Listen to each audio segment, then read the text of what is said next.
અનુબેન આપણું ગામ ખરડ. નરેશભાઈ ખરડ ક્યાં તાલુકામાં? મોવા તાલુકો. મોવા તાલુકામાં. અનુબેન લગ્ન કેટલા વર્ષ થયા? 3 વર્ષ. બચ્ચું રાખવાનું ટ્રાય કરતા બરાબર? એકાદા ડૉક્ટરને બતાવ્યું કહેતા હતા ને? અહીંયા કેટલાક મહિના જ બતાવો?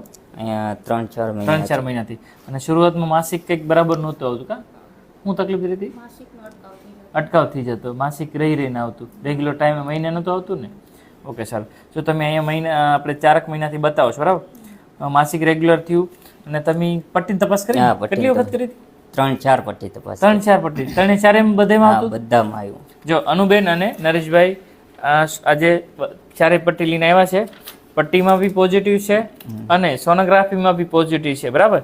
તો નરેશભાઈ તમારી જેવા પેશન્ટ હોય કે મહિના ના રોકાતા હોય તો શું સલાહ આપશો? બારિયા સાહેબને ત્યાં બતાવું. ઓકે સરસ. અને બીજું એક આ વિડીયો મૂકતો વાંધો નહીં ને? વાંધો નહીં. ઓકે સરસ.